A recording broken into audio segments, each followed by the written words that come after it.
This is the history of special education laws by Colleen Strain, University of Wisconsin, Superior. This is a PowerPoint presentation on the history or a timeline of special education laws, including landmark cases and rulings for setting the process and procedures, making precedents in schools. Some keywords include special education, law, history, parents, equality, disability, and rights. According to the website that I researched, A Short History on Special Education, there are some interesting facts about the beginning of special education law. Special education has about a 50-year history. Since the beginning of our country, not much has been done reflecting the rights of students with special needs. Millions of children were denied schooling in our recent past. Legislation for equal educational opportunities began in the 70s.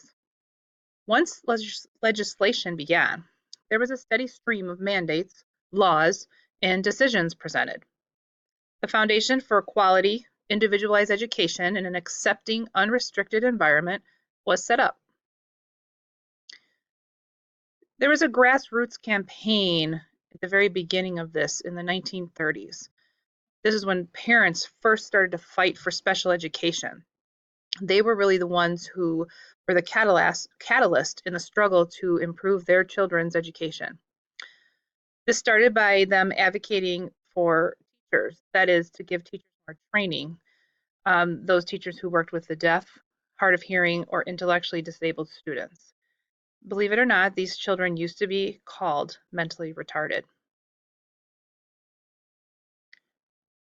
The beginning of our timeline was, besides the grassroots campaign in the 30s, it started really in 1954 with the landmark case of Brown versus the Board of Education.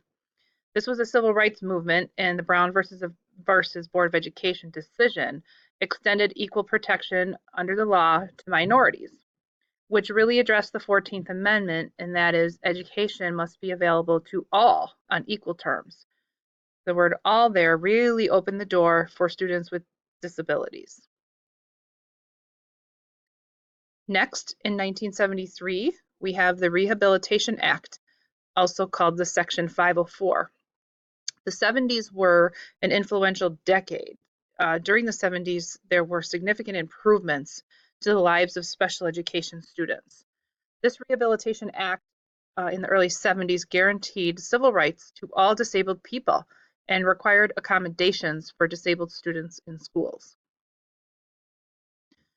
That brings us to 1975, where we had the Education for All Handicapped Children Act, also called EHA. This act guaranteed and enforced the right of children with disabilities to receive a free, appropriate education. It was also called the Public Law 94-142.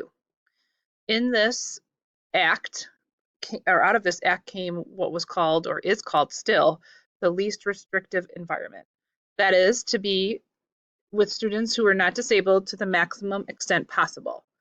Sometimes that least restrictive environment does change, though, because a more restrictive environment might be their least restrictive environment. Again, it depends on the student and their needs. This act in 1975 was the foundation for modern day special education in our country. This act was reauthorized in 1990 and in 1997 and was eventually renamed the Individuals with Disabilities Education Act, now known as IDEA. The Learning Disabilities Association was instrumental in writing this Education Act, which became known as IDEA.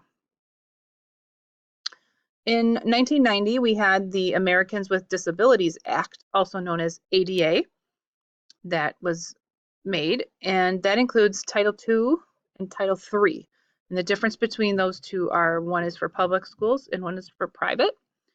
The ADA prohibits discriminations of all disabled persons from their birth to their death. So, furthermore, the Individuals with Disabilities Education Act really emphasized the use of individual education plans, or what are called IEPs for special education students. They were provided or are provided services, and these services are provided to millions of students that were previously denied access to an appropriate education. Under the IDEA Act, free, appropriate public education is a guaranteed right. It is an appropriate education, according to the case Board of Education versus Raleigh, that is awarded to students or given to students. Not that they're going to have the best. IDEA is to give a basic floor of opportunity, according to our text. That brings us to 1997 and 2004, where the Individuals with Disabilities Act has been reauthorized. According to the Learning Disabilities Association, they examine how the law works in practice and try to think and come up with what is needed to make it clear, efficient, and more effective. IDEA is updated about every 5 years. No Child Left Behind Act. In 2001 and 2004, we had the No Child Left Behind Act, which provided further accountability to schools and added technology assistance and loan programs to help schools acquire needed special education resources. So sometimes there's some negative connotations to the No Child Left Behind Act, but a positive was it did provide some programs for students with special needs. And in 2015, we have the Elementary and Secondary Education Act, also called ESEA, and it is actually due for reauthorization. The Learning Disabilities Association website is sharing that there are some ideas out there on how to reauthorize this act. In conclusion, according to the Department of Education, we have approximately 6 million children. That is roughly 10% of all school-age children that receive special education services. The rights of special education students have expanded since 1975. And in the future, what will response to intervention, now called or is called RTI, hold for students and teachers as it relates to special ed? And another question that's out there for the future of special education is, what funding and access issues might there be? My references include some additional research on websites such as A Short History of Special Education. RethinkingSchools.org has wonderful articles on the history of special education. I really enjoyed reading about the Learning Disabilities Association of America, which I will continue to resource, having a student myself or a child myself that has an IEP. And also the future of special education. I read an article from edweek.org, which shared the title Special Education is Broken, which gave some thought-provoking ideas about where special education is going in the future.